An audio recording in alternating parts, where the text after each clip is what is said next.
పరిశుద్ధుడైన తండ్రి, మీ బిడ్డలందరితో కూడా కలిసి నాయన మరలా నీ కృపా సింహాసనం యొద్దకు నీ కృప కోసము మేము వస్తున్నాం నాయన.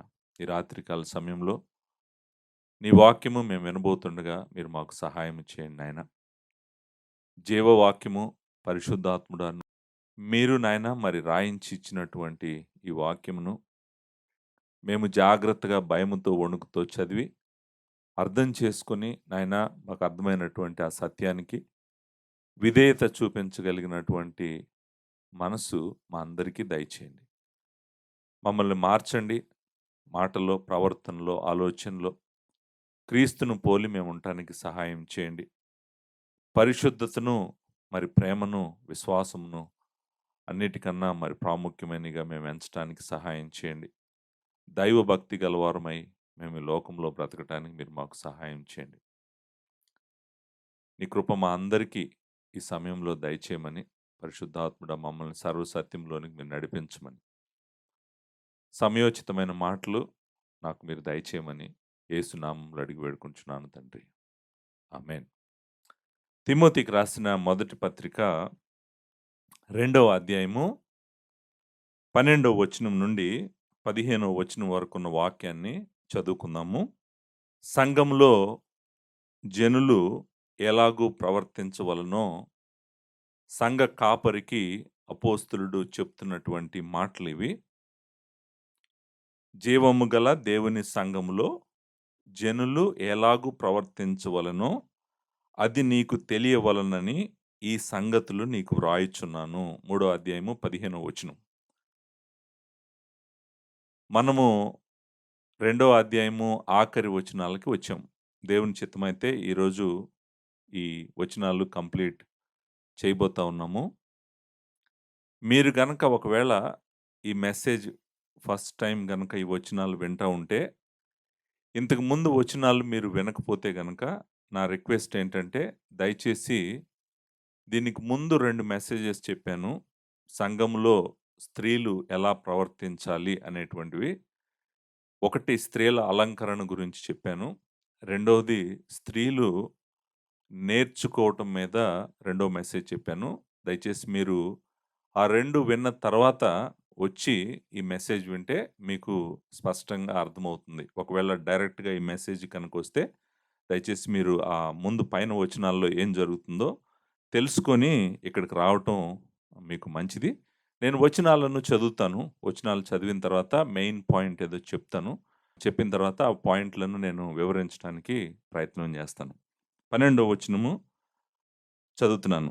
స్త్రీ మౌనముగా ఉండవలసిందే గాని ఉపదేశించుటకైనను, పురుషుని మీద అధికారము చేయుటకైనను ఆమెకు సెలవియ్యను.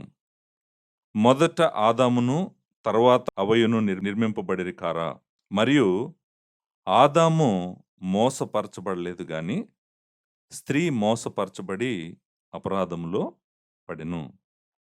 అయినను వారు స్వస్థ బుద్ధి కలిగి విశ్వాస, ప్రేమ, పరిశుద్ధతలయందు నిలకడగా ఉండిన ఎడల శిశు ప్రసూతి ద్వారా ఆమె రక్షింపబడును. 4 వచనాలని చూస్తున్నాం మనము. 12, 13, 14, 15 వచనాలు. ఈ 4 వచనాల్లో పౌలు 3 విషయాలు చెప్తున్నాడు. మరలా చెప్తున్నాను, ఈ వచనాల యొక్క సందర్భము మనమందరము గుర్తుంచుకోవాలి. పౌలు తిమోతికి, కాపరికి చెప్తున్నాడు. ఏమని చెప్తున్నాడంటే, స్థానిక సంఘము, చర్చ్, స్థానిక సంఘము లోపల మనుష్యులు ఎలా ప్రవర్తించాలో, పురుషులు ఎలా ప్రవర్తించాలో, స్త్రీలు ఎలా ప్రవర్తించాలో, నాయకులు ఎలా ప్రవర్తించాలో అన్నీ చెప్తున్నాడు. కాంటెక్స్ట్ వదిలేస్తే గనక మనము ఈ వచనాలని తప్పుగా అర్థం చేసుకోవడానికి అవకాశం ఉంది. అలా కాదు, కాంటెక్స్ట్‌లోనే చదవాలి వచనాలు మనం. సో, కాంటెక్స్ట్ ఏంటంటే స్థానిక సంఘము, లోకల్ చర్చ్ సంఘముగా మనము కూడినప్పుడు ఎలా ఉండాలి, ఏం చేయాలి అనేటువంటిది చెప్తున్నాడు.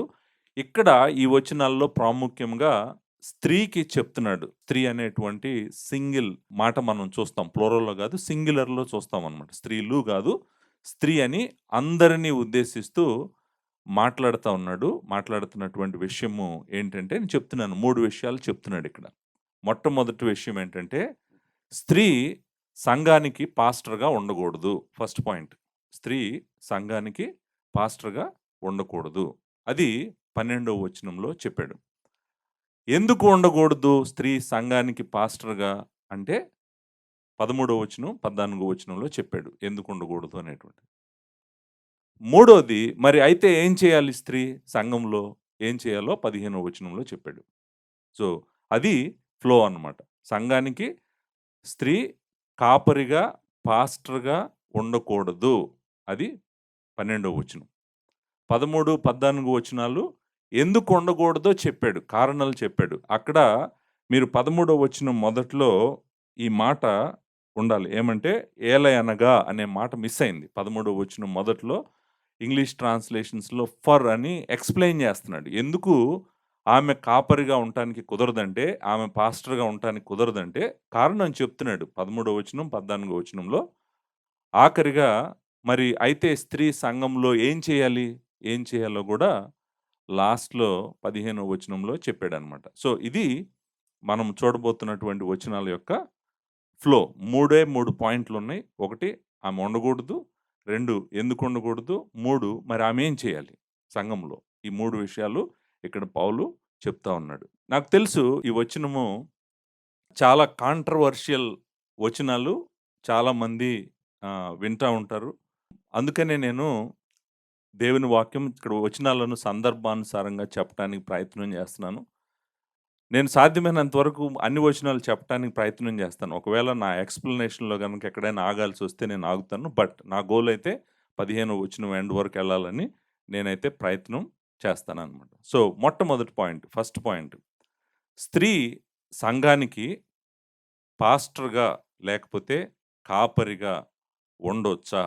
ఆన్సరు పౌలేమంటున్నాడంటే, స్త్రీ సంఘానికి పాస్టర్‌గా గాని, కాపరిగా గాని ఉండటానికి వీల్లేదు అని చెప్తున్నాడు. చాలా క్లియర్‌గా చెప్తున్నాడు. ఇది ఎంత క్లియర్‌గా చెప్తున్నాడో మనం ఇప్పుడు ఎక్స్‌పోజిషన్‌లో మనకి అర్థమవుతది. మీలో కొంతమంది వెంటనే నన్నేమడుగుతారంటే, పాస్టర్ గారు మరి చాలామంది స్త్రీలు చాలా సంఘాలకి పాస్టర్‌లుగా చేస్తున్నారు గదా! మరి వాళ్ళ సంగతేంటి? వాళ్ళ సంగతేంటి అనేటువంటిది లాస్ట్‌లో మాట్లాడదాము. వాళ్ళ సంగతేంటనే దానికన్నా ముందు, అసలు దేవుని వాక్యము ఏం చెప్తుందో మరి నేను చెప్పటానికి వివరిస్తాను. ఆ తర్వాత వద్దాం దానికి. అది వెరీ ఇంపార్టెంట్ క్వెషను. దాన్ని లాస్ట్‌లో నేను అప్లికేషన్‌లో ఆన్సర్ చేయటానికి ప్రయత్నం చేస్తాను. సో, ఇక్కడ పౌలు ఏం చెప్తున్నాడు 12వ వచనంలో? 12వ వచనంలో ఆయన మాట్లాడుతున్నటువంటిది ప్రైమరీగా 2 విషయాలు స్త్రీ చేయకూడదు అని చెప్తున్నాడు. 2 విషయాలు స్త్రీ చర్చ్‌లో చేయటానికి కుదరదు. సెలవివ్వను అనే మాట మనం అక్కడ చదువుతాం గదండీ! చేయుటకైనను ఆమెకు సెలవివ్వను అన్నాడు స్త్రీకి. స్త్రీ మౌనముగా ఉండవలసిందే గాని, ఆమెకు నేను ఈ 2 చేయటానికి ఆమెకు అథారిటీ లేదు. ఇప్పుడు నేనడిగే ప్రశ్నేంటంటే, ఆ రెండే ఎందుకు? 2 చేయగూడదన్నాడు పౌలు. ఆ 2 ఏంటంటే, మొట్టమొదటిది ఆమె ఏం చేయగూడదంటే, ఉపదేశం చేయగూడదంట. అంటే మనము సంఘంలో టీచింగ్ గాని, ప్రీచింగ్ గాని, ఉపదేశము, బోధించటము ఆమె చేయగూడదంట. నంబర్ 1. నంబర్ 2 రెండో పాయింట్ ఏం జెప్పాడంటే, అధికారము చేయగూడదంట. పురుషుడి మీద అధికారం చేయటానికి ఆమెకి అధికారం లేదంట. సో, ఈ రెండే చెప్పాడు. ఈ 2 చెప్పి ఏం జేసాడంటే, ఈ 2 మాత్రం స్త్రీ సంఘంలో చేయటానికి కుదరదు అన్నాడు. అధికారము, పురుషుడి మీద అధికారం ఆమెకి లేదు. నంబర్ 2 ఆమె వాక్యోపదేశం చేయటానికి కుదరదు. మనం జాగ్రత్తగా ఆలోచించామనుకోండి. అంటే పాలు ఎఫ్‌సి సంఘంలో ఏదో సమస్య ఉంది. అక్కడ స్త్రీలు చేయకూడనివి చేస్తున్నారు. సంఘాన్ని గజిబిజి జేస్తున్నారు.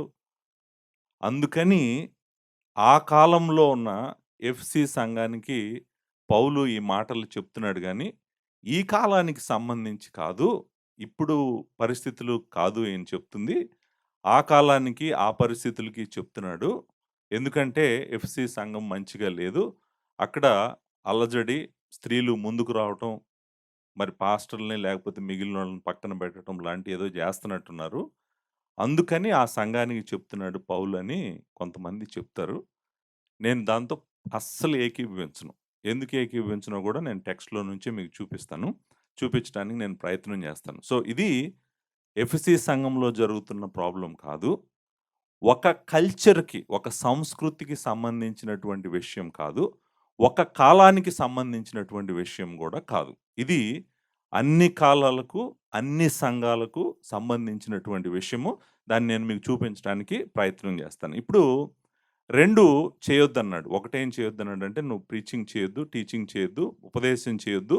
2 సంఘంలో పురుషులుంటారు గాబట్టి వాళ్ళ మీద నువ్వు అధికారం చేయటానికి నేను నిన్ను అంగీకరించను. One is ruling and another one is teaching. Ruling అనండి, లేకపోతే ఓవర్‌సీయింగ్ అనండి, లేకపోతే సూపర్విజన్ అనండి. అంటే నాయకత్వం.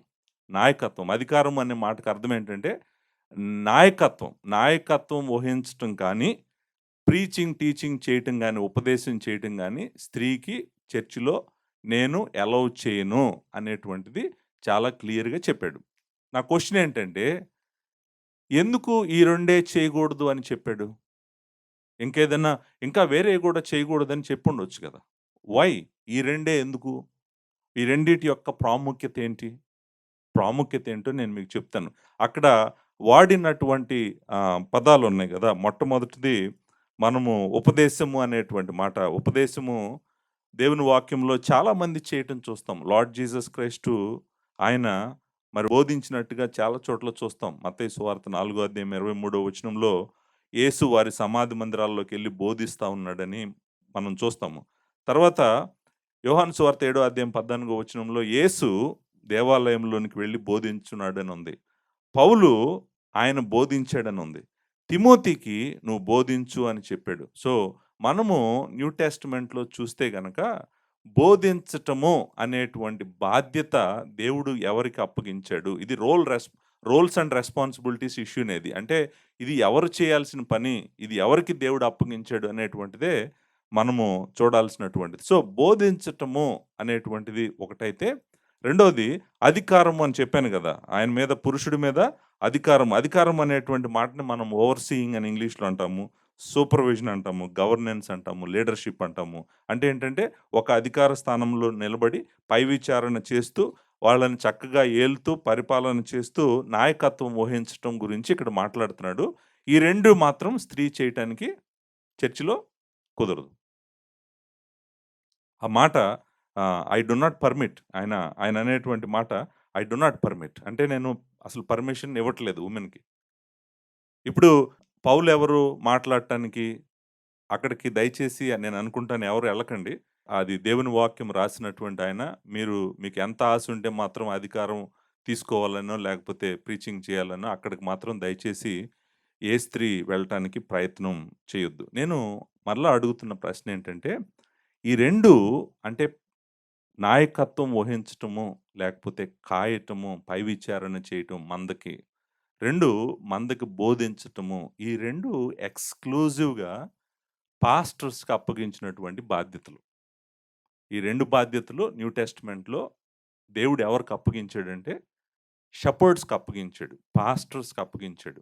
వీళ్ళనే మనము పెద్దలు అని గూడా పిలుస్తాం. వాళ్ళకి అప్పగించినటువంటి పనిది. ఈ 2 పనులు ఎక్స్‌క్లూజివ్‌గా వాళ్ళకి అప్పగించాడు దేవుడు. కాబట్టే వాళ్ళ పని వాళ్ళు చేస్తారు. మీ పని మీరు చేయండి అని చెప్పి, ఇది మీ పని కాదు అని చెప్పి ఎక్స్‌క్లూజివ్‌గా చెప్పటం జరిగిందనమాట.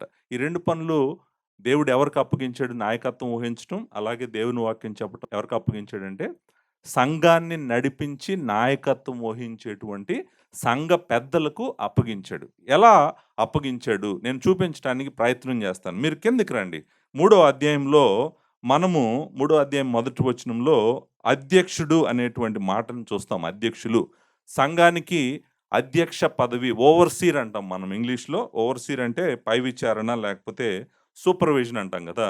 సంఘానికి ఎవరైనా గూడా అధ్యక్షుడిగా ఉండాలనుకుంటే గనక అతను అధ్యక్షుడిగా ఉండటం అంటే అర్థం ఏంటంటే నాయకత్వం వహించాలనుకుంటే. సంఘానికి నాయకత్వం వహించాలంటే అతనికి ఉండాల్సిన ఒక లక్షణము ఏంటంట అంటే మూడో వచనంలో అతడు బోధింప తగిన వాడే ఉండాలంట. టీచింగ్ అండ్ ప్రీచింగ్ మనం ఇందాక మాట్లాడుకున్నాం కదా! ఉపదేశం చేయగలిగిన వాడే ఉండాలి. నాయకత్వపు రోల్‌లోకి వస్తున్నాడనమాట. ఆ 2 మాటలు మనము లీడర్‌షిప్‌లోనే చూస్తాం. ప్రీచింగ్ అనేటువంటి మాట చూస్తాము. తర్వాత ఆ వ్యక్తి యొక్క అధ్యక్షుడు అనేటువంటి మాటలోనే లీడర్‌షిప్ ఉందనమాట. ఆ లీడర్‌షిప్ అనేది ఇంగ్లీష్‌లో మనం ఓవర్‌సీ అంటాము. మనము దాని మీనింగ్ ఏంటంటే పై విచారణ చేయడం. పై విచారణ చేయటం అంటే ఏంటి? పై విచారణ అనే మాటకు అర్థం ఏంటి? పై విచారణ అంటే ఏంటంటే, ఓహ్! దేవుడు నాకు అప్పగించిన వాళ్ళు ఎలా ఉన్నారు? వాళ్ళ జీవితాల్లో ఏం జరుగుతుంది? అని ముందు నిలబడి దేవుని బిడ్డల యొక్క ఆత్మలకు లెక్క అప్పచెప్పే విధంగా నాయకత్వం వహించడమే అధ్యక్షుడిగా ఉండటమంటే. ఆ అధ్యక్ష పదవి ఎవరైనా ఆశిస్తే అని చెప్పి మాట్లాడుతా ఉన్నాడు. మనకు తెలుసు. మూడో అధ్యాయం నుంచి మొదటి 7 వచనాల్లో సంఘానికి అధ్యక్షత వహించే బాధ్యత దేవుడు పురుషుడికి అప్పగించాడు. మేల్ లీడర్‌షిప్‌కి అప్పగించాడు. అప్పగించాడనేటువంటిది మనం ఇక్కడ చూస్తాం. ఇంకొంచెం ముందుకెళ్దాం.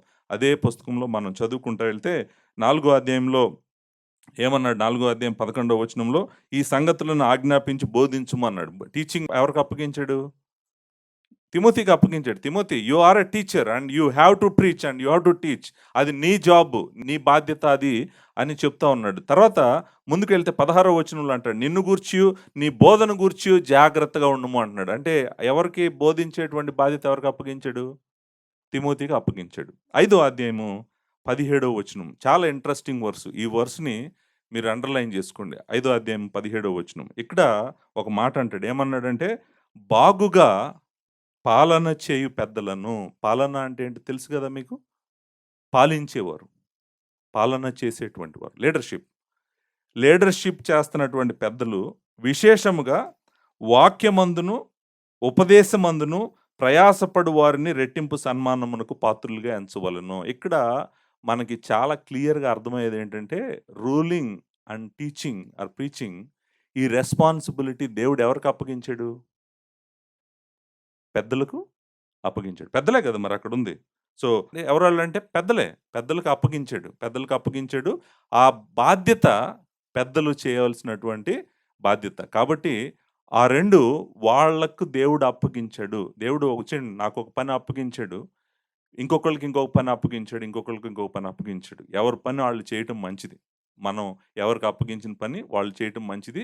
దాంట్లో క్లారిటీ ఉండటం కోసం ప్రాముఖ్యంగా ఈ 2 పాయింట్‌లని ఎందుకు తీసుకున్నాడంటే, ఈ 2 పాయింట్లు ఎక్స్‌క్లూజివ్‌గా దేవుడు సంఘానికి నాయకత్వం వహిస్తూ బోధించాల్సినటువంటి కాపరికి అప్పగించాడు. మీరు కొంతమంది అంటారు, పాస్టర్ గారు అసలు కాపరి అనే మాట ఎక్కడుంది ఇక్కడ? పాస్టర్ అన్నాను గదా! పాస్టర్ అనేటువంటిది లాటిన్ ఈక్వలెంట్ బ్యాక్‌గ్రౌండ్‌లో ఉన్న గ్రీక్ మాట ఏంటంటే షెపర్డ్. షెపర్డ్‌కి లాటిన్ నుంచి మనం ఇంగ్లీష్‌లో పాస్టర్ అనే మాటొచ్చింది. షెపర్డ్ అన్నా, పాస్టర్ అన్నా అర్థము ఒకటే. ఈ 2 మాటలు pastor or shepherd you can use. కానీ మీకు గుర్తుందో లేదో, నేను ఫస్ట్ పీటర్ చెప్పినప్పుడు చెప్పాను. చాలా స్పష్టంగా చెప్పాను. ఫస్ట్ పీటర్‌లో మనం చూసాం. ఈ 2 బాధ్యతలు ఎంత ఇంపార్టెంట్ బాధ్యతలో గూడా నేను చెప్పాను. పేతురు రాసిన మొదటి పత్రిక 5వ అధ్యాయంలో ఆఖరిలో ఈ మాట అంటాడు. తోటి పెద్దను, క్రీస్తు శ్రమలను గూర్చిన సాక్షిని, బయలుపరచబడబో మహిమలో పాలువాడనైన నేను మీలోని పెద్దలను హెచ్చరించుచున్నాను. చూడండి ఇక్కడ పెద్దలు అగైన్ ఇట్స్ ఎ మాస్క్యులన్ ప్లూరల్. మీరు పురుషులకి అప్పగించినటువంటి బాధ్యత ఇది. పెద్దలు ఏం చేయాలంట? బలిమి చేత కాక, దేవుని చిత్త ప్రకారం ఇష్టపూర్వకముగాను, దుర్లాపేక్షతో కాక సిద్ధ మనసుతోను, మీ మధ్యనున్న దేవుని మందను పై విచారణ చేయుచు కాయుడి. ఆ పై విచారణ అనే మాట ఉంది గదండీ! దాని వెనకాల ఉన్న మాట మొదటి తిమోతి 3 అధ్యాయం మొదటి వచనంలో అధ్యక్షుడు అన్న మాట 2 మాటలు ఒకటేననమాట. పై విచారణ. అధ్యక్షుడు చేయాల్సిన పనేంటంటే పై విచారణ. సో, ఆ మాట పై విచారణ అనేటువంటి మాట ఇంపార్టెంట్ మాట. అంటే ఏంటంటే లీడర్‌షిప్. లీడర్‌షిప్ పై విచారణ చేయటం అంటే ఏంటి? ఎలా ఉన్నారు? దేవుడు నాకు అప్పగించినటువంటి మంద ఎలా ఉందని ఆలోచించడం పై విచారణ చేయటం. పై విచారణ చేస్తా ఏం చేయాలంట మందని? కాయుడి అని ఉంది గదండీ! ఎవరు కాస్తారు? కాపరి కాస్తాడు. సో, షెపర్డ్ అనే మాట ఎక్కడి నుంచొచ్చిందంటే అది అక్కడి నుంచొచ్చింది. కాయండి. షెపర్డ్. షెపర్డ్ అంటే కాయటం అంటే ఏంటి? మందను కాయటం అంటే ఏంటి? మందను కాయటం అంటే మందకు ముందు నుండి నడిపించాలి. మందకు వాక్యం చెప్పాలి, బోధించాలి. లీడింగ్, టీచింగ్, ప్రొటెక్టింగ్ ఇవన్నీ వస్తాయి మందను కాయటంలో. ఆ మందను కాయటంలో దేవుడు సంఘ కాపరికి అప్పగించిన బాధ్యత, ఒక బాధ్యత ఏంటంటే ఆ మందకి ఫీడ్ చేయాలి. ఫీడింగ్ అంటే ఏంటంటే బేసికల్లీ బోధించడం అనమాట. ఆ మందకి బోధించాల్సిన బాధ్యత కూడా పెద్దలకే అప్పగించాడనమాట. సో, పెద్దలకు అప్పగించిన 2 బాధ్యతల్లో ప్రాముఖ్యంగా మీరు చూస్తే, ఒకటి నాయకత్వం వహించాలి. 2 దేవుని బిడ్డలకు చక్కగా దేవుని వాక్యాన్ని బోధించాలి. అలాగే మనము ఇదే విషయము పౌలు ఇంకొక చోట కూడా చెప్పాడు. మీకు అందరికి తెలుసు అపోస్తలుల కార్యాల గ్రంథము 20వ అధ్యాయంలో ఈ మాట చెప్పాడు. చక్కగా పెద్దలతో మాట్లాడుతూ ఈ మాట అన్నాడు. మరి ఎఫెసీ సంఘం పెద్దల్ని పిలిపించుకున్నాడు ఆయన దగ్గరికి. ఎఫ్‌సీ సంఘాన్ని ఎవరు నడిపిస్తా ఉన్నారు? పెద్దలే నడిపిస్తా ఉన్నారు గదా! 20వ అధ్యాయం 17 వచనంలో అతడు మిలేట్ నుండి ఎఫెసునకు వర్తమానం పంపి సంఘపు పెద్దలను పిలిపించాడు. సంఘపు పెద్దలు ఎవరీళ్ళు? పురుషులే. స్త్రీలు గాదు. పురుషుల్ని పిలిపించి ఆయన ఏం చెప్తున్నాడు చూడండి ఇక్కడ. ఇక్కడ చక్కగా ఒక మాట అంటాడనమాట. 28వ వచనంలో ఈ మాట అంటాడు. 26వ వచనంలో అంటాడు, దేవుని సంకల్పం అంతా మీకు తెలుపకుండా నేనేం దాచుకోలేదంటాడు. 28వ వచనంలో, దేవుడు తన స్వరక్తమిచ్చి సంపాదించిన తన సంఘమును కాయుటకు పరిశుద్ధాత్మ మిమ్మును దేనియందు అధ్యక్షులుగా ఉంచును. ఆ మాట ఇక్కడ అధ్యక్షుడు అన్నాడు గదా! అక్కడ పై విచారణ అన్నాడు గదా! అదే మాట అనమాట. సో, దేనియందు మీకు అధ్యక్షులుగా ఉంచును, ఆ మంద యావత్తును గూర్చియు మీ మట్టుకు మిమ్మును గూర్చియు జాగ్రత్తగా జాగ్రత్తగా ఉండుడి. ఈ మాట కాయుట అనే మాట కూడా ఎళ్ళిపోయింది. మనం చదివాం. మీరు గమనించారో లేదో 28వ వచనంలో. దేవుడు తన స్వరక్తమిచ్చి సంపాదించిన తన సంఘమును కాయుటకు అనే మాట ఉంది. షపర్డింగ్. షపర్డ్ అంటే ఏంటి? కాపరి. ఆ కాపరి అనే మాట ఎక్కడి నుంచి వచ్చిందంటే అదిగో కాయటం నుంచి వచ్చిందనమాట. సో, కాయటానికి దేవుడు మిమ్మల్ని మంద మీద పై విచారణ చేయటానికి అధ్యక్షులుగా ఉంచాడు. మీరు ఆ మందని జాగ్రత్తగా కాయండి. మీరు ఆ మందకు లెక్క అప్పజెప్పాల్సినటువంటి అవసరము ఉంది అనేటువంటి. సో, ఈ లీడర్‌షిప్ రోలు చాలా ఇంపార్టెంట్ రోలు. ఎందుకంటే మరి లెక్క చెప్పాలి గదా! ప్రధాన కాపరి ప్రత్యక్షమైనప్పుడు లెక్క చెప్పాలి. వాళ్ళ ఇష్టం వచ్చినట్టుగా ఎవరు, ఎవరు బాధ్యత తీసుకోకుండా, నాయకత్వం తీసుకోకుండా, సంఘాన్ని ఎవరు నడిపిస్తున్నారో తెలియకుండా, అసలు సంఘం ఏ డైరెక్షన్‌లో ఎళ్తుందో తెలియకుండా అలా ఉండకూడదు.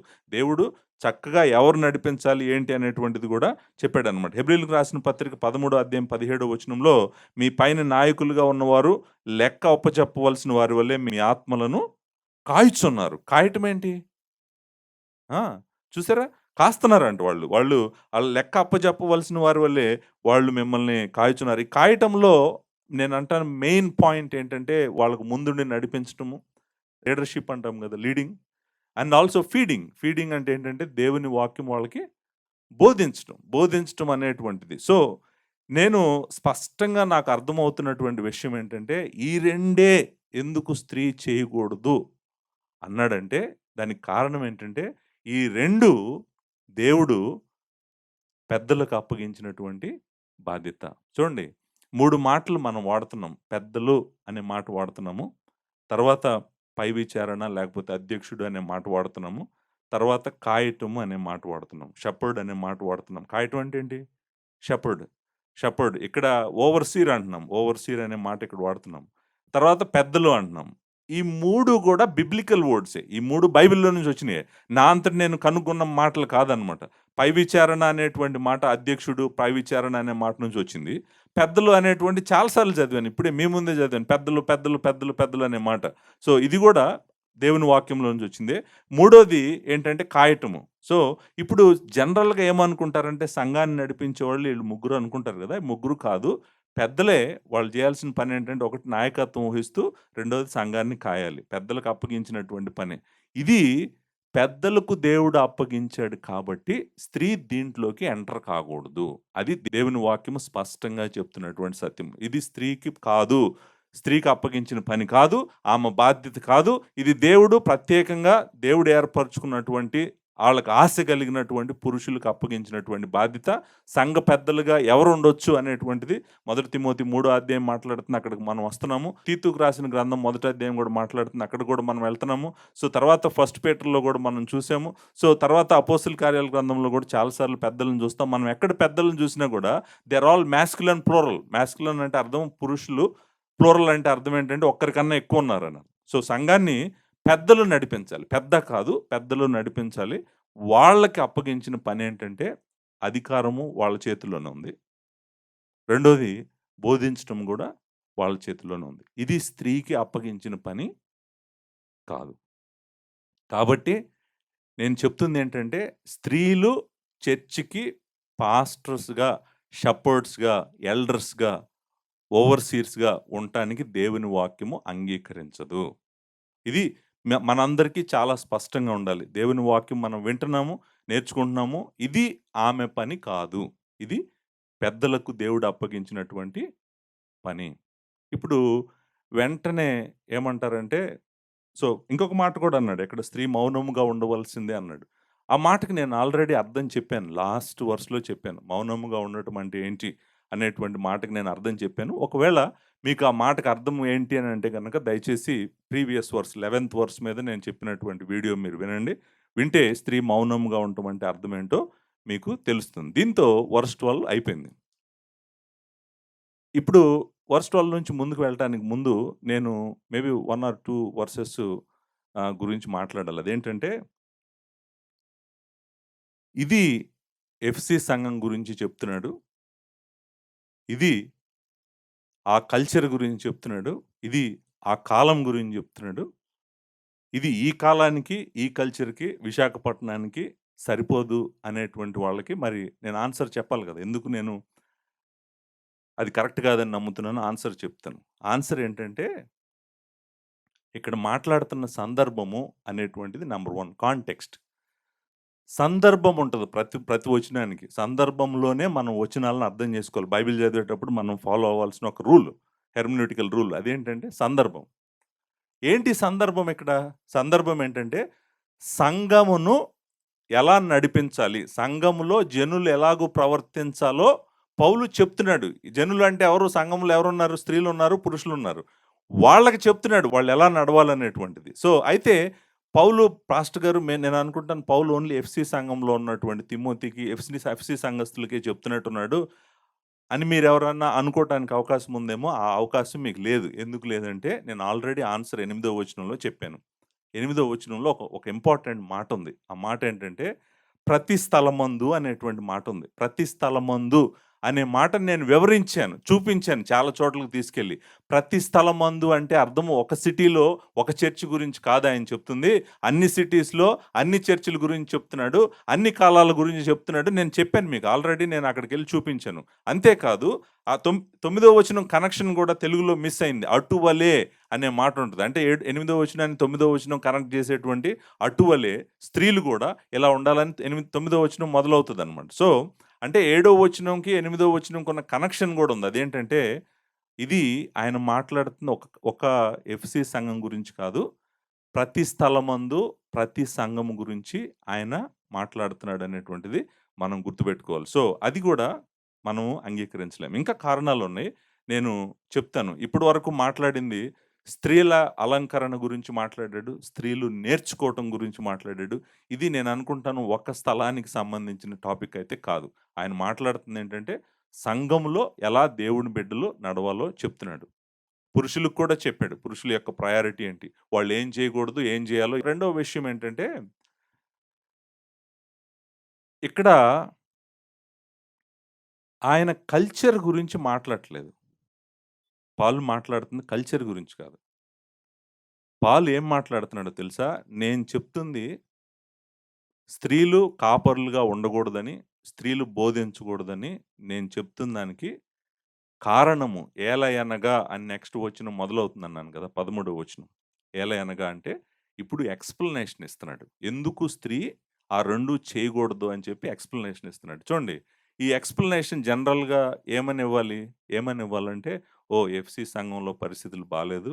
మీరు ఇలా జేస్తున్నారు, మీరు అలా జేస్తున్నారు. కాబట్టి మీరు ఈ 2 చేయొద్దు అని చెప్తాడని మీరు అనుకుంటున్నారు. పాలు అలా చెప్పట్లేదు. పాలు ఎలా చెప్తున్నాడో తెలుసా? సృష్టి ఆరంభానికి తీసుకెళ్తున్నాడు. సృష్టి ఆరంభానికి తీసుకెళ్తున్నప్పుడే మీరు గుర్తుపెట్టుకోండి.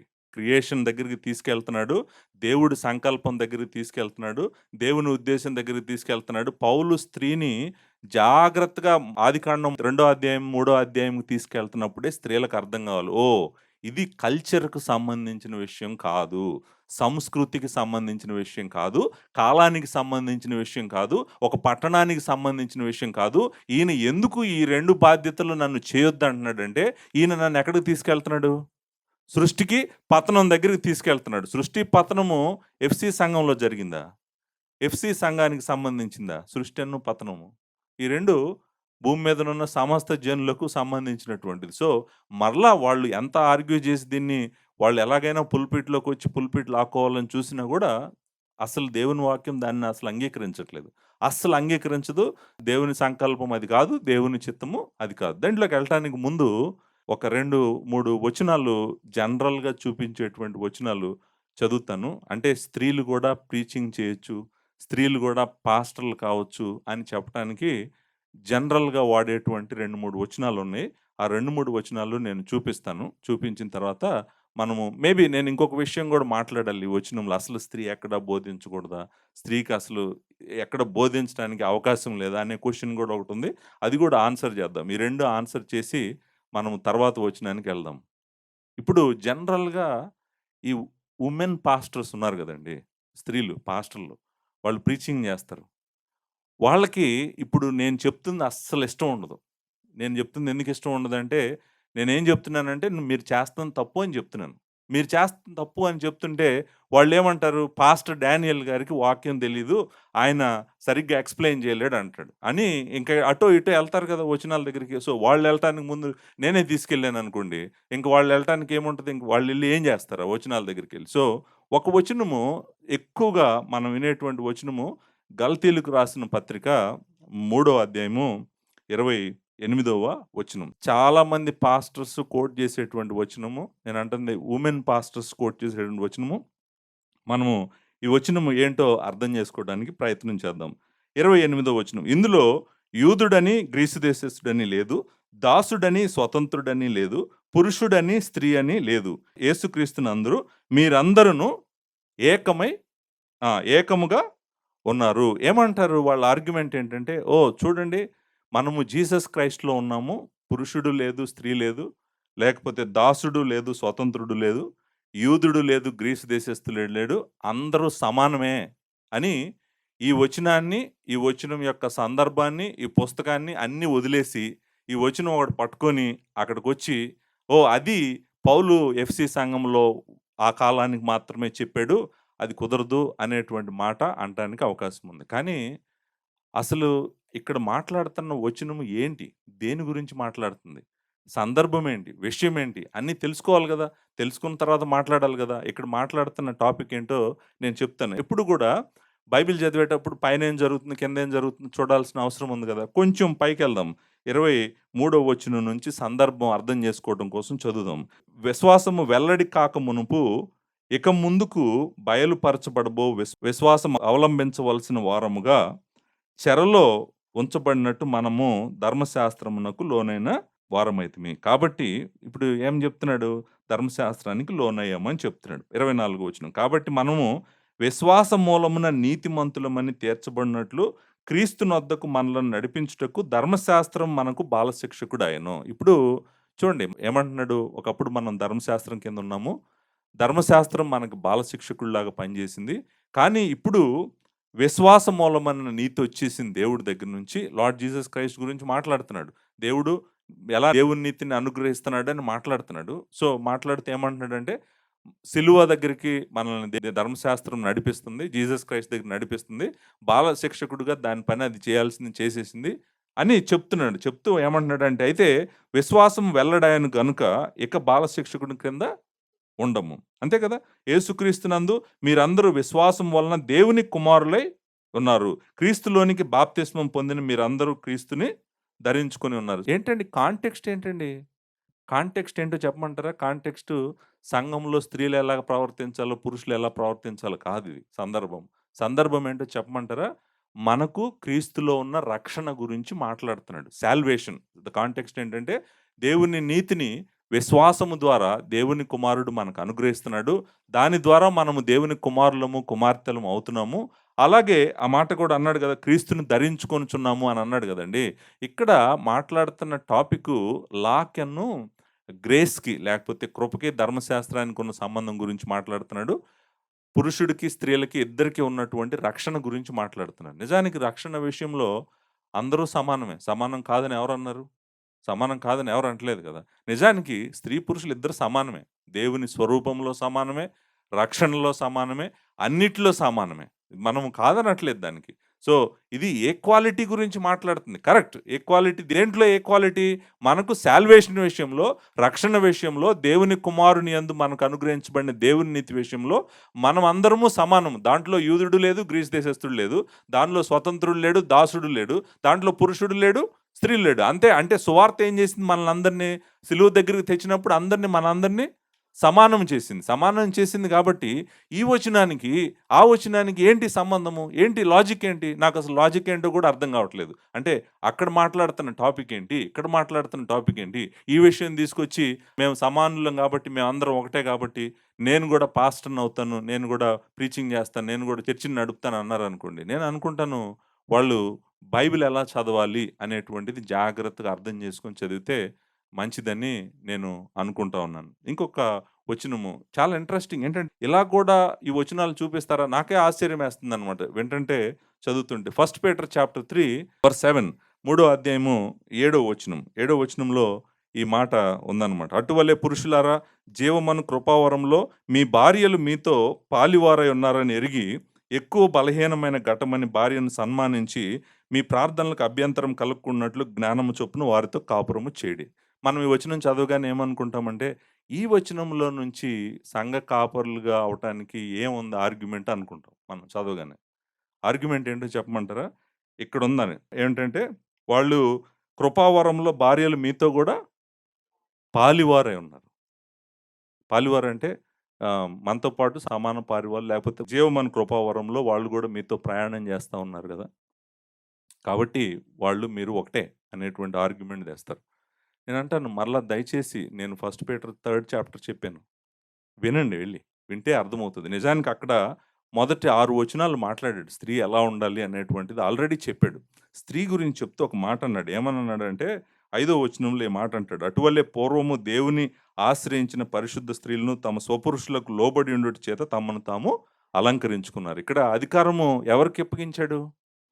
పురుషుడికి అప్పగించాడు. ఆమెకు నువ్వు లోపడాలని చెప్పాడు. సబ్మిషన్ ఉండాలని చెప్పాడు. ఇప్పుడు మరిద్దరు సమానం అయితే ఏం చేయాలప్పుడు? ఇద్దరు సమానం అయితే మరి ఇదెలా పనిచేస్తది? పైనే గదా! జస్ట్ 2 వచనాల పైనే చెప్పాడు గదా! అంతే కాదంట 6వ వచనంలో ఏముంది? ఆ ప్రకారం శారా అబ్రహాము యజమానుడని పిలుచు, ప్రభువు అని పిలుచు. నిజానికి ఆ యజమానుడు ఎనకాల ఉన్న మాట లార్డ్. పిలుచు అతనికి లోబడి ఉండెను. మరి సమానమైనప్పుడు లోబడటం ఏంటి? సమానమైనప్పుడు లోబడాల్సిన అవసరం ఏముంది? ఆర్గ్యుమెంట్ ఇక్కడ గూడా వర్క్ అవ్వట్లేదు. అక్కడ గూడా వర్క్ అవ్వట్లేదు. నేను అంటుందేంటంటే, స్త్రీ, పురుషుడు ఇద్దరు సమానమే. సృష్టిలో సమానమే. తర్వాత మన రక్షణలో సమానమే. ఆంటాలజికల్‌గా మనం మనిషిగా సమానమే. దేవుని స్వరూపంలో సమానమే. అన్నిట్లో సమానమే. ఫంక్షనల్‌గా అంటే నాకొక పని అప్పగించాడు దేవుడు. ఇంకొకళ్ళకి ఇంకొక పని అప్పగించాడు. స్త్రీకి ఒక పని అప్పగించాడు. పురుషుడికి ఒక అప్పగించాడు. అది ఆ డిస్టింక్షన్‌ని మనం మర్చిపోకూడదు. ఎప్పుడూ మర్చిపోకూడదు. మర్చిపోకుండా గుర్తుంచుకోవాలి. ఇంకొక వచనం గూడా జనరల్‌గా మనం జూసేటువంటి వచనం. అదే అంటే నిజంగా ఈక్వాలిటీ గురించి మాట్లాడిన వచనాలన్నీ తీస్తారు బైబిల్‌లో నుంచి. డైవర్సిటీ వచనాలు మాట్లాడరు. డైవర్సిటీ వచనాలంటే ఏంటంటే, ఓహ్! కాదు, కాదు. ఆయన వేరు, ఈయన వేరు అని గూడా ఉంది గదా! అంటే, ఓహ్! వేరే ఆయన ఉంది గానీ, మరి ఇవున్నాయి గదా! అనే ఆర్గ్యుమెంటు చేయటానికి ప్రయత్నం జేస్తారనమాట. మొదటి కొరింథీయులకు రాసిన పత్రిక 11వ అధ్యాయము 11వ వచనం. ఈ మాట ఉందనమాట. అయితే ప్రభువునందు స్త్రీకి వేరుగా పురుషుడు లేడు. పురుషునికి వేరుగా స్త్రీ లేదు. స్త్రీ పురుషుడి నుండి ఎలాగ కలిగెనో, అలాగే పురుషుడును స్త్రీ మూలంగా కలిగెను గానీ సమస్తమైనవి దేవుని మూలంగా కలిగి ఉన్నవి. సో, ఇప్పుడు ఇక్కడ చూడండి ఈక్వాలిటీ గురించే మాట్లాడుతున్నాడు. ప్రభువునందు స్త్రీకి వేరుగా పురుషుడు లేడు. పురుషుడికి వేరుగా స్త్రీ లేదు. ప్రభువునందు దే ఆర్ ఈక్వల్ అనేటువంటి మాట. ఇన్ ద లార్డ్ మనం మళ్ళీ గలతీయులకు రాసిన పత్రిక 5వ అధ్యాయంకే ఎళ్తున్నాం. 5వ అధ్యాయంకెళ్ళిన ఆర్గ్యుమెంటే ఇక్కడ మనం జూస్తున్నాం. కానీ ఆ పురుషుడు స్త్రీ మీద అధికారం లేదు ఉండదు అనేటువంటిది చెప్తుందా ఈ వచనము? ఆ వచనం అలా చెప్పట్లేదు. ఎందుకు చెప్పట్లేదో నేను చెప్తాను. 11వ అధ్యాయం 3వ వచనానికెళ్ళండి. 3వ వచనంలో ఈ మాటుంది. ప్రతి పురుషునికి శిరస్సు క్రీస్తనియు, స్త్రీకి శిరస్సు పురుషుడనియు. ఇప్పుడు స్త్రీకి శిరస్సు ఎవరు? ఇద్దరు మరి సమానం అయితే, మరి ఆయన శిరస్సు ఎలా అవుతాడు? సో, ఈక్వాలిటీ గురించి మాట్లాడిన వచనాలు నువ్వు చూపించకూడదు గదా! డైవర్సిటీ వచనాలు గూడా చూపించాలి గదా! అంటే ఇద్దరు సమానమే క్రీస్తులో, ప్రభువునందు, రక్షణ విషయంలో అన్నిట్లో సమానమే. కానీ వాళ్ళకి అప్పగించినటువంటి బాధ్యతల్లో మాత్రం వేరు వేరుగా ఉంది అనేటువంటిది మరి కింద వచనం చూపించినప్పుడు పై వచనాలు గూడా చూపించాలి. పై వచనాలు గూడా చూపించి మనకు క్లియర్‌గా చెప్పాల్సినటువంటి అవసరం ఉందన్నమాట. సో, ఇవి జనరల్‌గా చూపించేటువంటి వచనాలు. నేను ఆ వచనాలని 2, 3 వచనాలు చూపిద్దామని అనుకున్నాను. కాబట్టి స్త్రీ మరలా చెప్తున్నాను సంఘానికి కాపరిగా ఉండటానికి దేవుని వాక్యము అంగీకరించదు. ప్రీచింగ్ చేయటానికి కూడా అంగీకరించదు. ఇప్పుడు న్యూ టెస్టమెంట్‌లో సంఘాల్లో పెద్దలున్నారు. సంఘాలకి నాయకత్వం వహించింది అందరూ పురుషులే. అసలు ఈ థింకింగ్ ఎక్కడి నుంచి వచ్చింది అనేటువంటిది కూడా నాకు తెలీదు. Very recent trend. లాస్ట్ 40, 50 ఇయర్స్‌లో జరిగిందే సంఘాల్లో ఇది. అంతకుముందు లేదిది. ఇది కొత్తగా వచ్చింది. సో, ఇప్పుడు ఇంకొక ప్రశ్నుంది. ఆ ప్రశ్నేంటంటే, అసలు స్త్రీ ఎక్కడ బోధించకూడదా? బోధించటానికి అవకాశమే లేదా స్త్రీకి? మరలా నేను చెప్తున్నాను. మనం మాట్లాడుతున్న టాపిక్కు స్థానిక సంఘము. స్థానిక సంఘము. స్థానిక సంఘములో దేవుని కుమారుడు తన స్వరక్తమిచ్చి సంపాదించుకున్నటువంటి బిడ్డల విషయంలో నాయకత్వపు బాధ్యత దేవుడు స్త్రీకివ్వలేదు. వాళ్ళకి బోధించేటువంటి బాధ్యత కూడా స్త్రీకివ్వలేదు. నేను అంతవరకే మాట్లాడుతున్నాను. నెక్స్ట్ 3 ప్లేసెస్‌లో స్త్రీ బోధించొచ్చని గూడా దేవుని వాక్యం చెప్తుంది. స్త్రీ బోధించటానికి లేకపోతే చెప్పటానికి, వాక్యం చెప్పటానికి దేవుడు అలౌ చేసినటువంటి ప్లేసెస్ 3 ప్లేసెస్ ఆర్ 3 ఇన్‌స్టెన్సెస్ ఉన్నాయన్నమాట. ఫస్ట్ ప్లేసు ఏంటంటే, వృద్ధులైన స్త్రీలు యవ్వన స్త్రీలకు బోధించొచ్చు. దేవుని వాక్యం చెప్తుంది స్పష్టంగా. తీతుకు రాసిన పత్రిక 2వ అధ్యాయంలో మనము ఈ మాటని చూస్తాము. స్త్రీలు వాక్యము బోధించవచ్చు. చెప్పొచ్చు.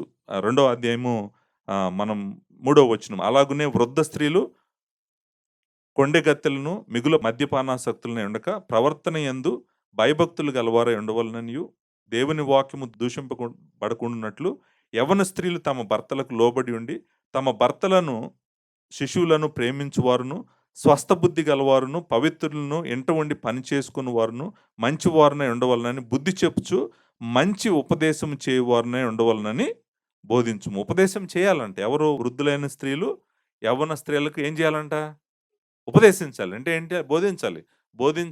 బోధించటానికి దేవుని వాక్యం అంగీకరిస్తుంది. సో, ఆ టైంలో నేనంటుందేంటంటే, ఆ కాంటెక్స్ట్‌లో పురుషులెవరు ఉండరు. నేనంటుంది సంఘంగా గూడా కలవట్లేదు. కాంటెక్స్ట్ వేరు. కాంటెక్స్ట్ ఏంటంటే, డిసైప్లింగ్ ఓల్డర్ వుమెన్, యంగర్ వుమెన్‌ని డిసైపుల్‌షిప్ చేయటం అనమాట. చక్కగా వాళ్ళని దేవుళ్ళు ఎదిగేటట్టు చేయటం. ఆ కాంటెక్స్ట్‌లో వాళ్ళు దేవుని వాక్యము బోధించొచ్చు, ఉపదేశించొచ్చు అని స్పష్టంగా తెలియజేస్తుంది. ఇంకొక కాంటెక్స్ట్ ఏంటంటే ఇంట్లో తల్లి లేకపోతే అమ్మమ్మ, నానమ్మ ఎవరైనా గూడా వాళ్ళ పిల్లలకు బోధించొచ్చు. పిల్లలకు బోధించొచ్చని గూడా దేవుని వాక్యము చెప్తుందనమాట. 2 తిమోతి మనం ఆల్రెడీ ఇది చూసాము. 2 తిమోతి చాప్టర్ 3లోకెళ్ళటానికి ముందు ఫస్ట్ చాప్టర్‌లోనే మనము ఈ మాట చూస్తాము. తిమోతికి చెప్తాడు. 5వ వచనము ఆఖరిలో, "ఆ విశ్వాసం మొదట అవ్వయైన లోయలోను, నీ తల్లి అయిన యునేకులను వహించును" అనే మాట మనం చూస్తాము. అంటే అవ్వ, తల్లి ఇద్దరి గురించి మాట్లాడాడు. మాట్లాడుతూ ఇక్కడ ఒక మాట అంటాడు. 3 అధ్యాయంలో 15వ వచనంలో 14, 15 క్రీస్తు యేసునందుంచవలసిన విశ్వాసము ద్వారా రక్షణార్థమైన జ్ఞానము నీకు కలిగి ఉండుటకు శక్తిగల పరిశుద్ధ లేఖనములను బాల్యము నుండి నీవెరుగుదువు అనే మాట ఉంది గదండీ! అంటే ఎవరో ఆయనకు వాక్యం నేర్పిచ్చారు. చిన్నప్పటి నుంచి గూడా ఎవరో ఆయనకు వాక్యము చెప్పారు. వాక్యం నేర్పిచ్చారు. ఎవరు నేర్పించుండొచ్చు? తన తల్లయినా నేర్పించుండొచ్చు. లేకపోతే అవ్వయినా గూడా నేర్పించుండొచ్చు. సో, ఆ కాంటెక్స్ట్‌లో గూడా దేవుని వాక్యము వాళ్ళు స్త్రీ చెప్పొచ్చు అనేటువంటిది మనము చూస్తాము. ఇంకొక కాంటెక్స్ట్ గూడా ఉంది. ఇంకొక కాంటెక్స్ట్ ఏంటంటే, ఇప్పుడు మనము అపోస్తుల కార్యాల గ్రంథం 18వ అధ్యాయంలో చూస్తాం. అదేంటంటే, అపోల్లోకి అపోల్లో అనేటువంటి ఆయనకి ఆహ్, మనము ఇక్కడ అకుల, ప్రిస్కిల ఇద్దరు కలిసి దేవుని వాక్యం చెప్పినట్టుగా మనం చూస్తాం. 18వ అధ్యాయం 24వ వచనంలో అలెగ్జాంద్రియా వాడైన అపోలో 24వ వచనం అను ఒక యూదుడు ఎఫెసుకు వచ్చాడు. అతడు విద్యావంతుడును లేఖనములందు ప్రవీణుడెను. అతడు ప్రభు మార్గం విషయమై ఉపదేశం పొంది తన ఆత్మయందు తీవ్రపడి యోహాను బాప్తిస్మం మాత్రమే తీసుకున్న వాడైనను యేసును గూర్చిన సంగతులు వివరంగా చెప్పి బోధించు సమాధి మందిరంలో ధైర్యంగా మాట్లాడని ఆరంభించాడు. ప్రిస్కిల్లా అకుల మీరు తెలుసు కదా, వీళ్ళిద్దరు వైఫ్ అండ్ హస్బెండ్. విని అతన్ని చేర్చుకొని దేవుని మార్గమును మరి పూర్తిగా అతనికి విసిదపరిచిరి అనే మాట ఉంది. చూడండి, అంటే ఏంటి, ఇక్కడ ఈయన మ్యాన్‌కి ఎవరు చెప్తున్నారు? వైఫ్ అండ్ హస్బెండ్ కలిసి చెప్తున్నారు. సో, ఈ కాంటెక్స్ట్‌లో గూడా చెప్పొచ్చు. అంటే స్త్రీ తన తన భర్తతో కలిసి వేరే వాళ్ళకి ఎవరికైనా బోధించాలని చెప్పాలనుకోండి చెప్పొచ్చు. మరలా నేను చెప్తున్నాను, ఇది స్థానిక సంఘంలో ఆరాధనలో జరిగిన ఇన్సిడెంట్ కాదిది. ఆరాధనలో జరిగిన ఇన్సిడెంట్ కాదు. అక్కడ పెద్దలు లేకుండా వీళ్ళిద్దరే బోధిస్తున్నటువంటి ఇన్సిడెంట్ కూడా కాదిది. సో, నాకు తెలిసి దేవుని వాక్యంలో స్త్రీ బోధించొచ్చు. ఎలాంటి కండిషన్స్ అంటే ఇదిగోండి 3 కండిషన్స్. పిల్లలకి బోధించొచ్చు, స్త్రీలకు బోధించొచ్చు, భర్తతో కూడా కలిసి ఎవరికైనా బోధించాలనుకుంటే బోధించొచ్చు. కాకపోతే అది స్థానిక సంఘంలో పరిశుద్ధులందరూ ఆరాధనకు కూడినప్పుడు కాదు. పురుషుడు అధికార స్థానంలో, నేననేదేంటంటే ఇది అధికార స్థానం. అధికార స్థానంలో నిలబడి ఒక స్త్రీ ఆమెకు ఎదురుగా కూర్చున్న పురుషుడిని ఆజ్ఞాపిస్తా ఉందనుకోండి. ఉపదేశంలో ఏముంటది? ఆజ్ఞాపించడం. నువ్వు అలా చేయకూడదు, నువ్వు ఎలా చేయాలి అని ఎదురుగా నిలబడినటువంటి పురుషునికి ఒక స్త్రీ ఆజ్ఞాపిస్తా ఉందనుకోండి. దేవుడేమంటున్నాడు? నో, నో, అది అది నువ్వు చేయటానికి వీల్లేదు. కుదరదు.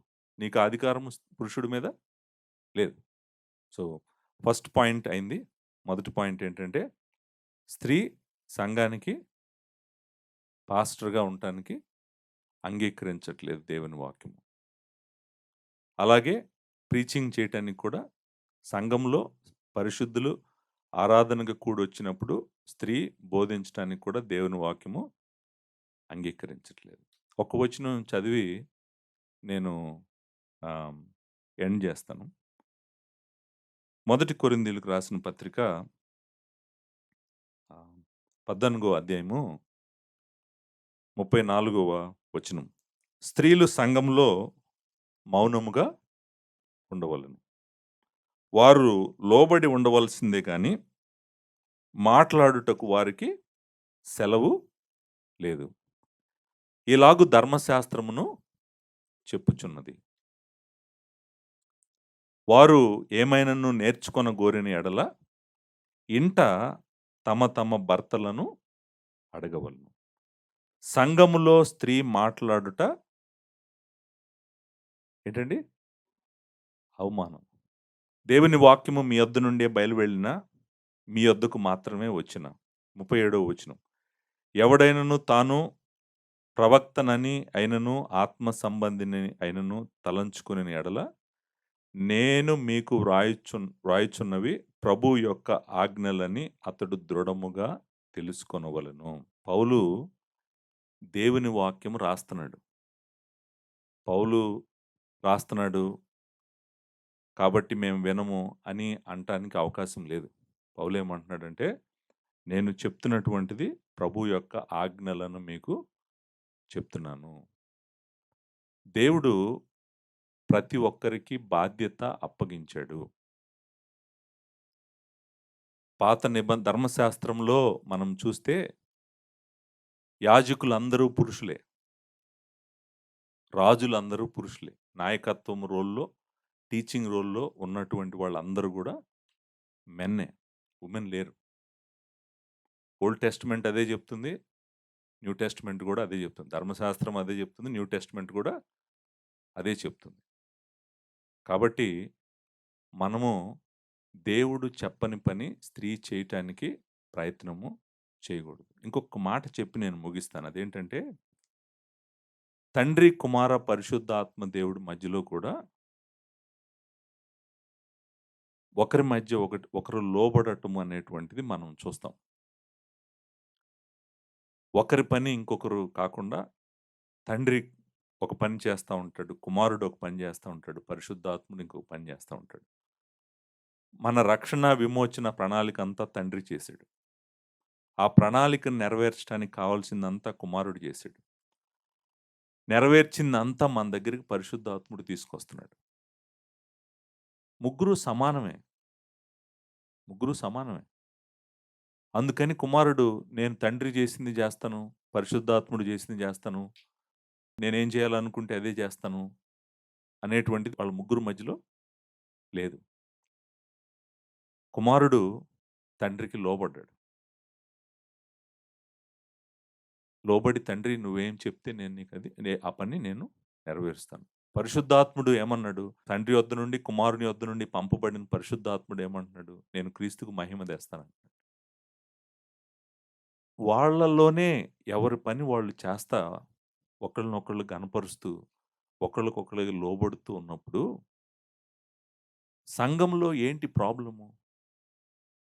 సంఘంలో ఏంటి ప్రాబ్లము? ఎందుకు స్త్రీలు అధికారము అధికార స్థానంలో నిలబడి వాక్యం చెప్పాలనేటువంటి ఆశ ఎందుకు వీళ్ళలో కలుగుతుంది? ఏంటి వీళ్ళ ఉద్దేశ్యం ఏంటి? జాగ్రత్తగా ఆలోచించండి. ఇంకొక మాట కూడా నేను అడిగి ముగిస్తాను. అదేంటంటే, పాస్టర్ గారు మరి చాలామంది స్త్రీలు పాస్టర్‌లుగా జేస్తున్నారు. ప్రీచింగ్ జేస్తున్నారు. వీళ్ళందరూ మరి ఏంటి అంటే, దేవుని వాక్యానుసారంగా నేను చెప్తున్నాను. వీళ్ళు చేస్తుంది తప్పు. ఒకానొక రోజు దేవుని న్యాయపీఠం ఎదుట నిలబడి వీళ్ళంతా చేసిన దానికి మొత్తానికి దేవుడికి ఈళ్ళు లెక్క అప్పజెప్తారు. ఈ వాక్యం వింటున్నటువంటి వారైనా గూడా దయచేసి మీరు ఈ 2 దేవుడు పెద్దలకు అప్పగించినటువంటి పనులు మీ చేతుల్లోకి తీసుకోవాలని మీరు ప్రయత్నం చేయకండి. నేను చెప్పిన వాక్యం విన్నాక కూడా మీరేమీ పట్టించుకోకుండా మీ పని మీరు చేసుకుంటా గనక వెళ్తే గనక, మేబీ చాలా సంవత్సరాలయిన తర్వాత మీరు చేసిన పాపము మీకు గుర్తొచ్చినప్పుడు, మరలా నేను చెప్పిన వీడియో వచ్చి వినండి. విని అప్పుడైనా మీరు పశ్చాత్తాపపడండి. దేవుని విస్తారమైన కృప మీ అందరికీ తోడుగా ఉండును గాక. Thank you very much.